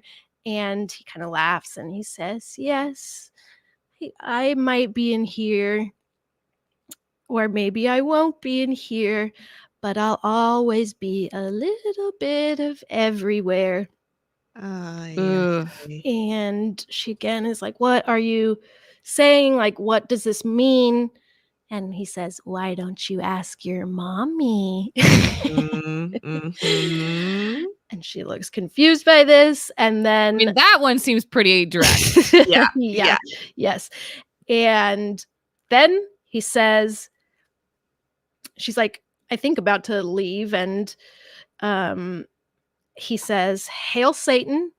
And he leans back and smashes his head on the desk as hard as he can, over and over and over. You see teeth falling out, him like spitting teeth onto the table. And then on the like third hit, his nose caves in. So you like see his nose like dangling off of his face and you like see into his skull. It's really, really gnarly. And he dies. And it's just like splashing blood on Lee. And of course, like all the other agents run in and it's just like on her face, wide-eyed as she's like leaning back away as like all the blood is over her. And then he's dead. Okay. Wow. Things are Well, not didn't going well for expect her. that. Yeah, that's that's not helpful. No. And then we get text part 3, birthday girls. Wait, do you think he's Oh, really dead, no. or do you think he has so much plastic surgery because the devil just, is a plastic surgeon and That's interesting. I hadn't thought about that. reconstructing his face Then every... we get Satan's reconstructive surgery. Yeah. This said birthday girls. Yeah. It did. Yeah. It did. So Lee comes out of this obviously traumatized, like shaking, and Carter is yelling at her, being like, what the he's like very mad, and he's like, while you were in there, Carrie Ann jumped off the roof. So like that was the 13th. It was like her, she's the other victim, so you were like wasting time in here, and like that happened over there. He's a little too mad, and like, That doesn't make any dude, she sense. just went through something pretty crazy. Let's like give her a moment. Also, she was literally interrogating the person who we thought was the murderer. So And also, how what was do she you supposed to mean? know that girl was going to jump off the She's roof? supposed to go stand at the bottom of the window with a net and wait? I What don't was she know. supposed to do differently? I think he's just frustrated He's and just he's sad. letting it out on the wrong He's in the That's wrong not places. what you're supposed to do. Mm-mm. So He might be about to have some bad stuff happen to him, though. so Agent Browning is the other, it's like seems like the only other woman FBI agent in this office, says, kind of like, back off, I'll drive her home. Or no, they have to go drive to her mom's house because this man just said, go ask your Go see mommy. your mom. So now we have, put together that her mom is probably the accomplice. So we probably need to go arrest her or bring her in for questioning. And so they pull up to mom's house again. And I just don't know that Lee should have been here for any of this. It's like, I guess it's time sensitive. Right, right. Sure. But I'm like, I think I would need some time after seeing Mhm. someone cave their own face in. Yeah, especially when it's then I'm going to my own mother. Yeah, Who's maybe in it with him. yeah. So Not good. Browning asks her how she wants to do this. She says, I'll go in alone. I'll bring her out. She says, okay. And she goes in. She's calling out, Mom, where are you? And we see Oh boy. Browning in the car. And then it's a really creepy shot. We see someone like moving behind her in a nun's habit. Okay. But it's one of those things where the person is there the whole time, but only when they move do you notice them, which is such a like spooky thing. So it's you don't notice it until you see her moving around, and then we see that it is Lee's mom. It is Ruth, and she has a shotgun and shoots Aja Browning in the head. Lee inside hears this, pulls her gun, looks out the window in time to see Ruth walking to the other side of the car and shooting her in the head again. Ooh. Oh my Really bad God. day. A really, Really horrible bad. day. Really bad. Then This is why psychics don't have to be FBI agents, Henley. They let can some do of them whatever they want. Okay, that's a hard job. Oh, Yeah. some of them can be celebrity psychics and on TV, and that's okay. That's okay too. Yeah. Some of them can be dog psychics, and that's okay too. Yeah. That's okay too. Oh, I want a pet psychic so bad. I really do I want to know. Have you ever done that? With any of the cats? No, really Gotten seems a- like something I would have done, but I really want to do it. So thank God they're not all FBI agents, because God. I do want a psychic to tell me what my cat's deal is. Just one. We only need one pet psychic out there. Yeah. I think we need more. So she runs outside and finds her mom in this like other part of the backyard with the gun aimed at a child-sized doll that perfectly matches Lee's, what she looked like as a child that we saw in the opening scene. Ugh.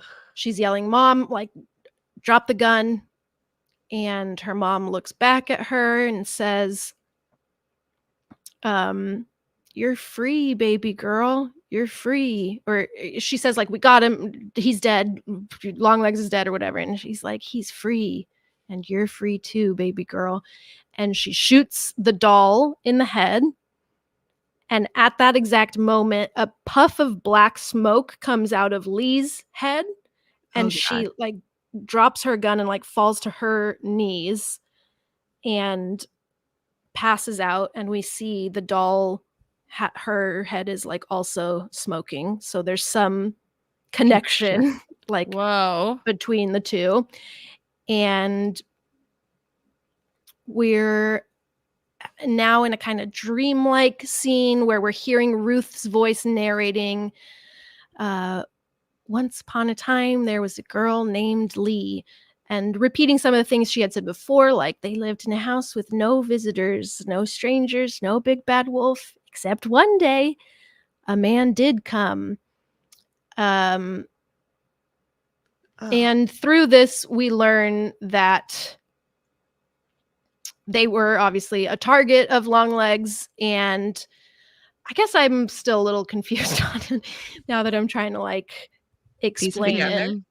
But we see Longlegs with Ruth tied up, and I believe she was given the choice of either you guys die or you can like be my helper, essentially. And so her mom did this to save Lee's life. And the way that this whole crazy scheme works is she goes dressed as a nun to deliver a doll to a house and say that it's a gift from the church. You won. And it's always a doll that looks exactly like the daughter in the house. And she says, the doll made the little girls forget. And so there's something satanic happening with supernatural. the doll. And I think even here is where she like says it is like Satan in the doll. The like sphere, I think, is how he is able to affect all the family members in the house. So she basically comes in and plants a little Satan doll in Leave these Satan families. behind. Yeah. And so that gets them to murder each other. And Lee now wakes up in Longlegs' bed that we saw earlier. Ew. And we see that Mr. Downstairs, or Longlegs, I mean, Mr. Downstairs, I think, is Satan, but Yeah. Longlegs is also downstairs. He's in a basement. And it is Ruth's basement. So Oh he's my God. Ew. Oh my so freaking that God. locked door that a cockroach was crawling out from under earlier is where Longlegs was. Yuck. She wakes up very disoriented. The camera is upside down and like does this slow turn. It's really cool cinematography. And she's realizing, obviously, that Longlegs, he's been here this whole time. She runs upstairs just as the phone rings, and she answers it, and it's staticky and creepy. And this very deep voice says, "You're late for Miss Ruby's birthday party."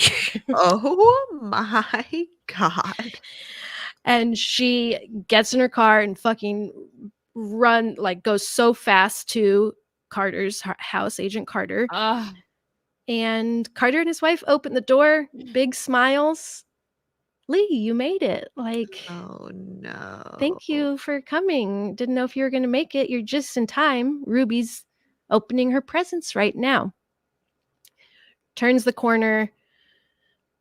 Sure enough, Ruby is sitting next to a doll that looks just like her. Oh no. And she looks completely hypnotized by it. She's like stroking its face. Her mom is there. Ruth is sitting on the couch. It's just Ruth, Carter, his wife, Ruby, the doll. Now Lee. Lee is like, everyone is acting normal. Ruth is kind of like shifty-eyed, looking a little bit like, don't fuck this up, don't fuck this up. And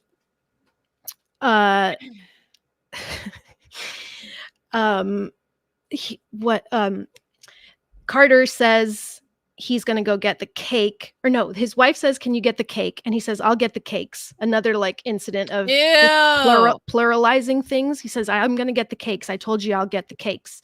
Can you come help me with the cakes? I need like a knife for the cake. No. And it's really weird. Their performances here are also so good. And it's almost like Get Out, when there's like, you know, the scene where like her like silent crying like from behind, just like not in control of their bodies anymore.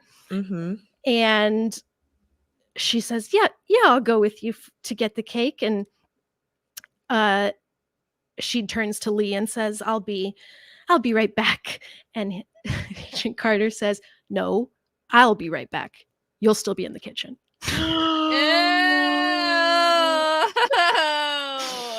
Oh my God. And so they go off into the kitchen. Ruby is just staring at the doll. And Ruth is giving Lee this kind of stink eye, like, you shouldn't be here. You shouldn't fuck this up. Like, I'm doing this for you. And she says, Mom, why are you doing this? And she says, if they don't die, then we will burn and twist and burn and twist and burn and twist in hell forever and ever.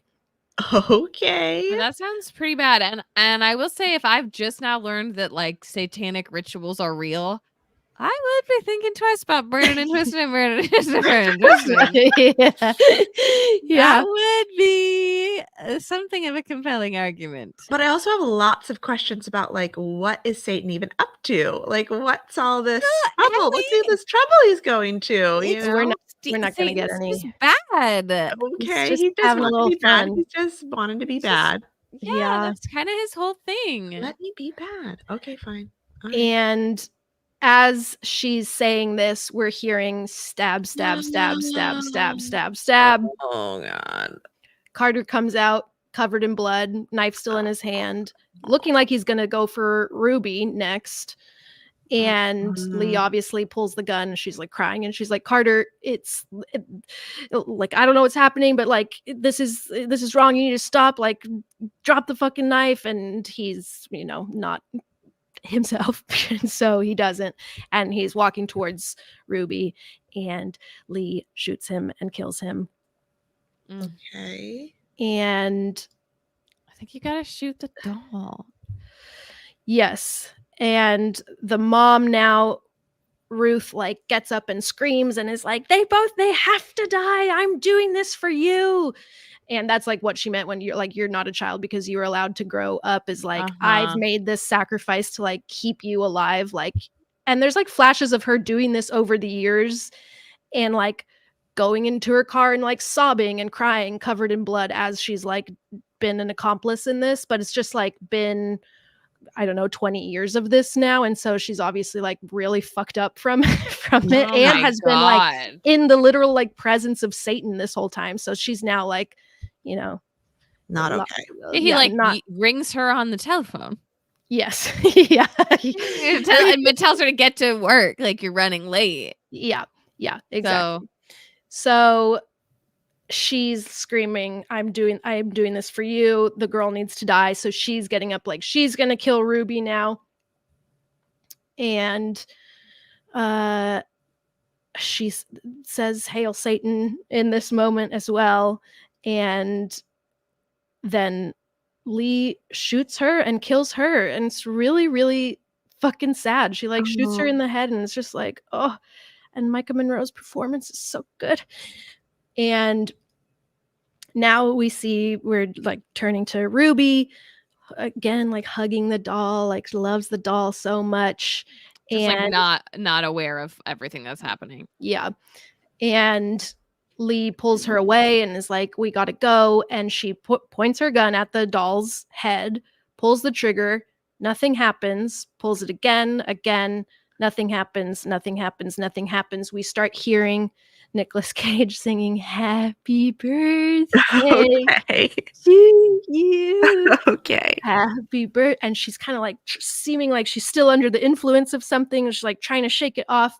And we see again Nicolas Cage in the interrogation room by himself, looking straight to camera as he finishes singing Happy Birthday. He goes, Hail Satan, and then winks, kisses, and that's the end of the movie. What? What? Oh wait, are we meant to believe that he did that before he smashed his head in, not that he's somehow alive again? I mean, it might be in Lee's head. We don't know. It seems like the kind of mystery at the end is if she's free of his influence now that her little metal ball exploded, or if it like he said, he's just like always going to be everywhere. But it's not like we're not getting concrete answers here. And sure, that's just for the best. I did not like it. I did not like it. I do not want to have to sleep alone tonight. I am scared. What a wild little time. I'm so curious. You went to a Q&A with him, Sammy. Did he like what's up with this idea? Like, where did he freaking come up with this idea? So I listened to a couple interviews with him, and one of the things he said was he like wanted to do something that you think you know what type of movie it's going to be, and then do something totally different. Like the almost first 2/3 seem like very Silence of the Lambs. Like it's like you think you're going to get one thing, and then it's like just kidding, it's Satan is real, and this is all satanic things. And I do like that choice. Yeah. And something else that I think I heard, so Anthony Perkins, I guess, was closeted for most of his life, and so his mom I think, knew. Oz Perkins's mom knew and kept it a secret for his whole life. And so that was another part of the inspiration, was like a mom having to keep a secret as something that like really affected Oz Perkins's personal life. And he was like, what's like the scariest version of that? Right. Wow. That's pretty fucking scary. Yeah. Oh, having the devil live in your basement wouldn't be great. Scary. But Don't it's do that. like, The devil's best friend. Right. Sorry. It's not the devil himself. No, it's the devil's friend. I want you guys to see that scene of him at the I table. do too. It's I don't so want to see good. the rest of it. I don't think I want to see it. Yeah, you just have to turn it off before right when he says "Hail Satan." Just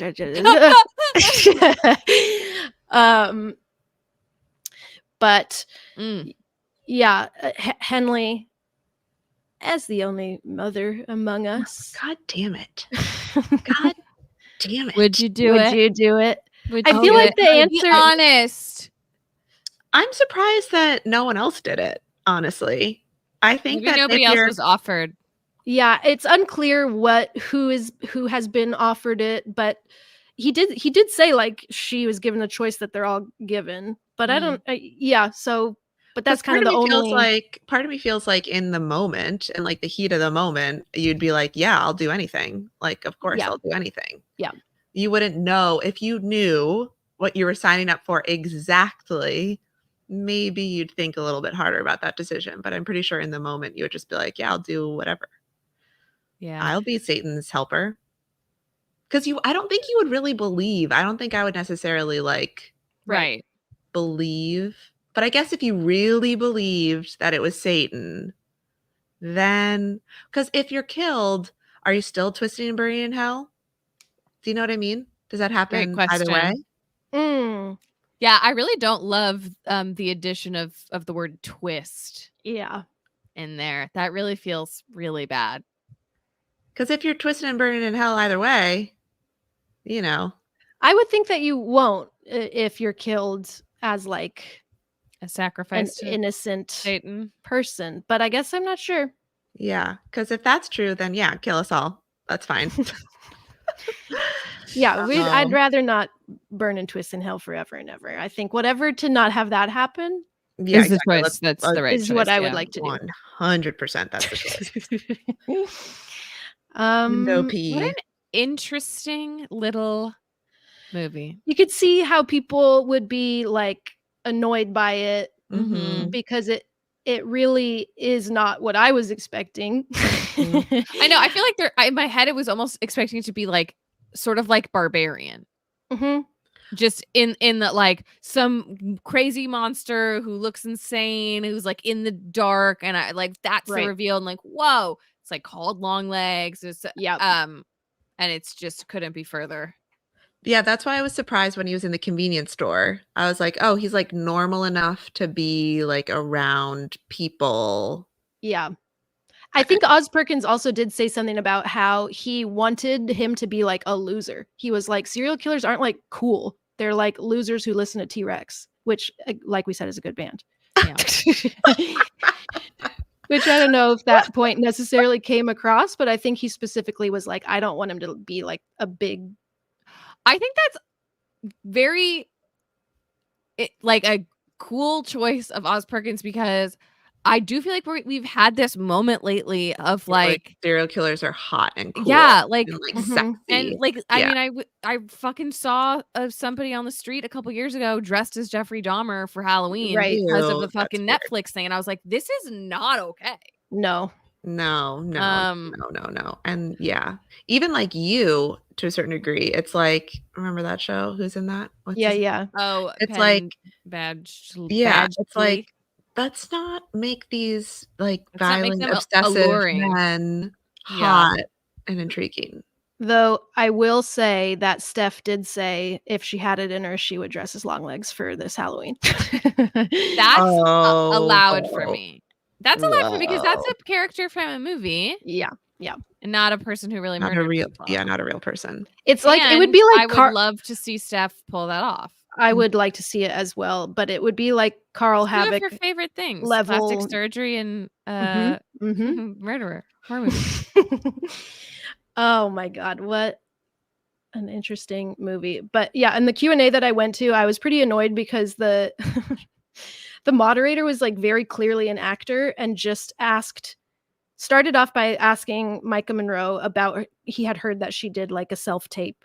And he was like, so like how long was the self-tape? Oh She's like, my God. He's like, tell me about your audition. Can you send me your audition? no joke, like 5 questions in a row about her self-tape and like what she does to like Prepare. for a self-tape. How might one get a movie part? Do you from want doing what me to be you in the movie with you next did? time?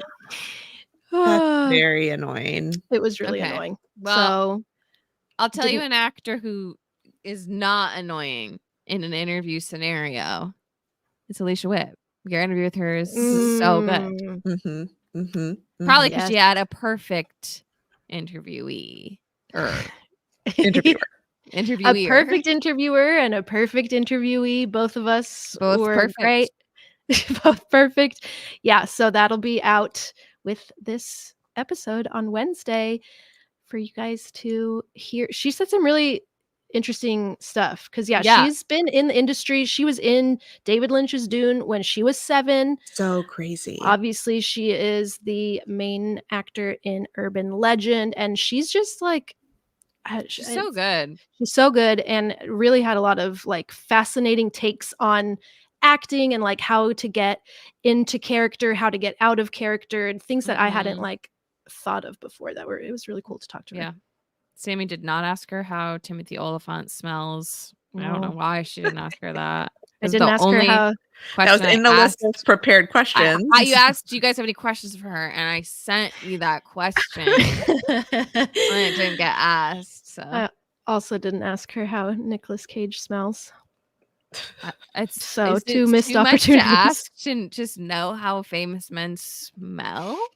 Though I did hear that Nicolas Cage really stayed away from everybody on the set, which makes sense because he's in like weird, creepy prosthetics and just like probably in character and just like not really wanting to just chat with people around like Crafty as like method, right? And also, I guess he probably didn't take that long to film category of his his own. Yeah, he's a category of his own. There's no one like him. He's the greatest artist of our time. Wow. Wow. Well, I think I do know What the voice. What the voice? From all of us here at Too Scary Didn't Watch. Goodbye. Cuckoo. Cuckoo. That's hard.